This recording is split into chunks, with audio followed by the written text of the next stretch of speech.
Assalamualaikum warahmatullahi wabarakatuh. Selamat pagi dan salam sejahtera bagi kita semua. Sebelum memulai kegiatan pembelajaran pada pagi hari ini, marilah kita berdoa menurut agama dan kepercayaan masing-masing. Berdoa dipersilahkan. Jadi tujuan pembelajaran pada pertemuan kali ini, yang pertama adalah peserta didik dapat menyebutkan teori masuknya agama dan kebudayaan Hindu-Buddha di Indonesia. Lalu yang kedua, peserta didik dapat menjelaskan bentuk-bentuk pengaruh dari kerajaan Hindu-Buddha terhadap kehidupan masyarakat Indonesia. Oke, langsung saja ke teori yang pertama, yaitu teori Brahmana. Jadi, teori Brahmana ini dikemukakan oleh J.C. Van Leur. Menurutnya, penyebar agama Hindu di Indonesia adalah kaum Brahmana yang diundang oleh para pemimpin suku. Kedatangan para kaum Brahmana ditujukan untuk melegitimasi kekuasaan para pemimpin suku tersebut. Alasan lain didasarkan bahwa agama Hindu bukanlah agama yang demokratis bagi orang banyak, karena yang mampu membaca bahasa Sanskerta adalah kaum Brahmana. Namun teori ini memiliki kelemahan.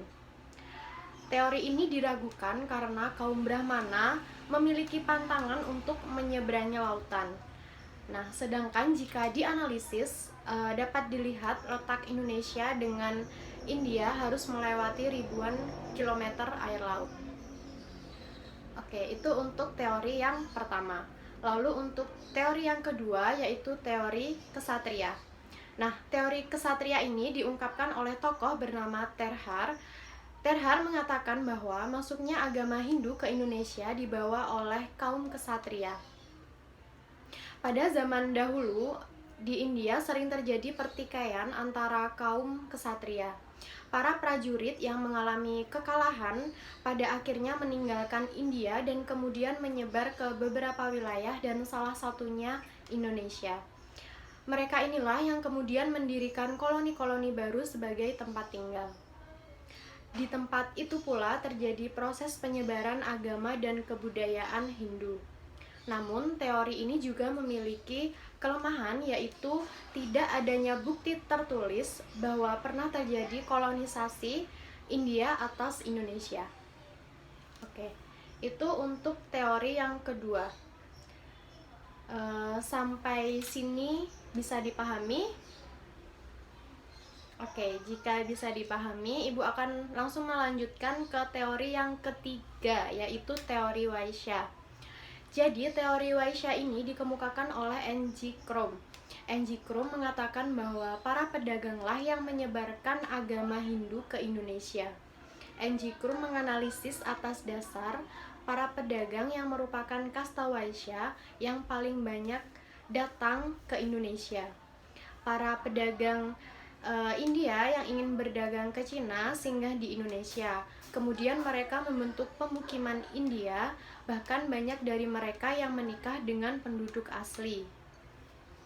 Melalui interaksi inilah mereka menyebarkan agama Hindu. Namun teori Waisya ini juga memiliki kelemahan, yaitu apabila agama Hindu disebarkan oleh pedagang India, seharusnya agama Hindu hanya berkembang di daerah pesisir. Akan tetapi ini berbeda dengan kenyataannya, di mana banyak kerajaan yang bercorak Hindu di daerah pedalaman. Oke, itu untuk teori yang ketiga, yaitu teori Waisya. Untuk yang selanjutnya, teori keempat adalah teori Sudra. Oke, jadi teori Sudra ini diungkapkan oleh tokoh bernama Van Weber. Van Weber mengatakan bahwa orang India berkasta Sudra menginginkan kehidupan yang lebih baik daripada mereka tinggal menetap di India. Karena orang India berkasta Sudra dijadikan sebagai pekerja kasar. Bahkan tak jarang dari mereka itu dijadikan sebagai budak para majikan sehingga hal itu membuat mereka ingin pergi dari daerah tersebut. Salah satunya ke Indonesia. kasta Sudra berada pada kasta terendah di India. Mereka tidak jarang dianggap sebagai orang buangan. Hal itulah yang menyebabkan orang berkasta Sudra ingin pergi dari wilayah India untuk mendapatkan kedudukan yang lebih baik agar dapat dihargai. Seperti itu. Lalu untuk teori yang terakhir adalah teori arus balik. Jadi teori arus balik ini dikemukakan oleh Sodus dan F.D.K. Bose. Sodus dan F.D.K. Bose ini mengatakan bahwa teori arus balik agama Hindu sebenarnya disebarkan oleh orang Indonesia sendiri. Sudah banyak pedagang Indonesia yang pada saat itu berdagang di India. Selain berdagang, mereka juga berinteraksi dengan penduduk asli India. Sehingga hal itulah yang menyebabkan orang Indonesia mengenal agama Hindu. Oke, baik, itulah kelima teori dari materi teori masuknya agama dan kebudayaan Hindu-Buddha di Indonesia. Dari kelima teori tersebut, apakah ada hal yang masih kalian bingungkan atau belum kalian pahami terkait dengan penjelasan ibu tadi? Oke, jika tidak ada, kita akan melanjutkan ke materi yang kedua. Namun sebelum itu, ibu akan memberikan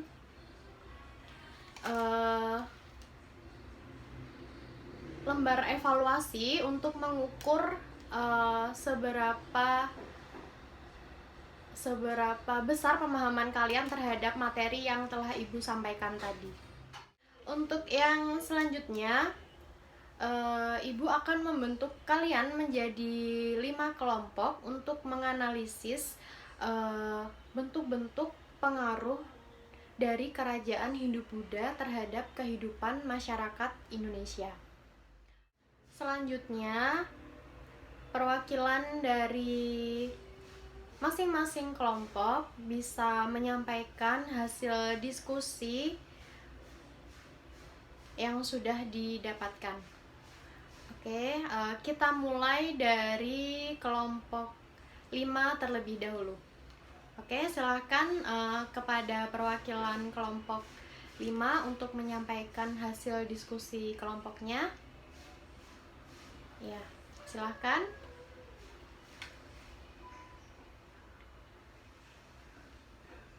Ya, terima kasih atas penyampaian dari perwakilan kelompok 5. Sudah cukup baik. Untuk teman-teman yang lain dari kelompok lain, apakah ada hal yang tidak kalian pahami terkait dengan hasil pembahasan yang sudah disampaikan dari kelompok 5? Oke, jika tidak ada, kita langsung saja menuju ke kelompok yang selanjutnya, yaitu kelompok 4. Kepada perwakilan dari kelompok 4, silahkan menyampaikan hasil diskusi kelompoknya. Ya, silahkan.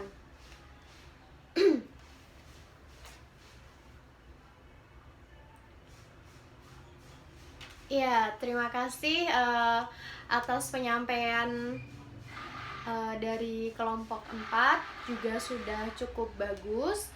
Untuk teman-teman yang lain dari kelompok 1, 2, 3, dan 5, mungkin ada beberapa hal yang masih kalian bingungkan terkait penyampaian dari kelompok 4.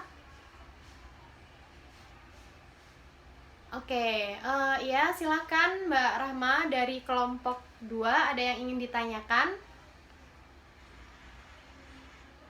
Oke, terima kasih atas pertanyaan dari Mbak Rahma. Bagaimana kelompok 4 sudah bisa dipahami pertanyaan dari Mbak Rahma, perwakilan dari kelompok 2? Jika bisa dipahami, silahkan bisa langsung dijawab saja pertanyaan dari Mbak Rahma.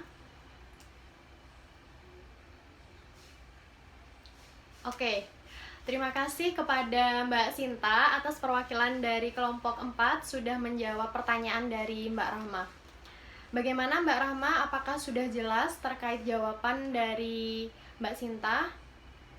Oh ya, sudah jelas. Oke, terima kasih. Untuk yang selanjutnya adalah kelompok 3.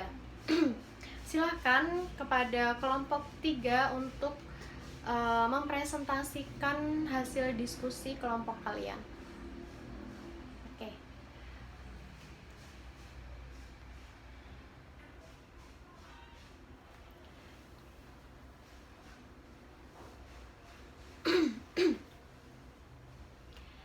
Ya, baik.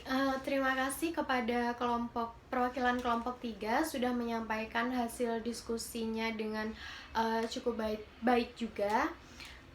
Untuk teman-teman dari kelompok lain, kelompok 1, 2, 4, dan 5, mungkin ada hal yang ingin ditanyakan kepada kelompok 3.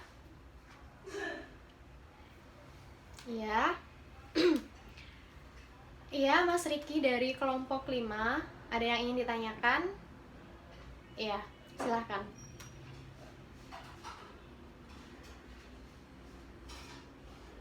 Iya, baik. Terima kasih atas pertanyaan Mas Riki dari perwakilan kelompok 5. Silahkan perwakilan dari kelompok 3 untuk menjawab pertanyaan dari Mas Riki. Siapa yang ingin menjawab?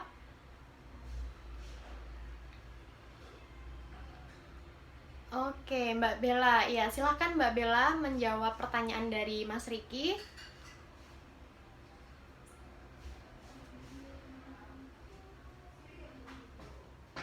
Iya. Terima kasih atas jawaban dari Mbak Bella, sudah cukup baik. Bagaimana Mas Riki, apakah bisa dipahami jawaban dari Mbak Bella? Ya, jika bisa dipahami, kita lanjutkan saja ke kelompok yang selanjutnya, yaitu kelompok 2. Kepada perwakilan kelompok 2, Ibu persilahkan untuk menyampaikan materi yang telah didiskusikan.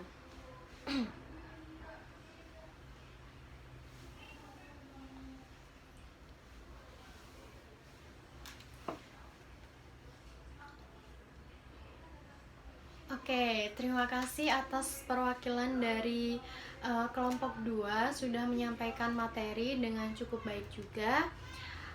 Untuk teman-teman yang lain, apakah ada pertanyaan terkait dengan materi yang baru saja disampaikan oleh kelompok 2? Oke, jika tidak ada, Ibu akan langsung melanjutkan saja ke kelompok yang pertama. Kelompok pertama, silahkan menyampaikan hasil diskusi kelompok kalian. Ya.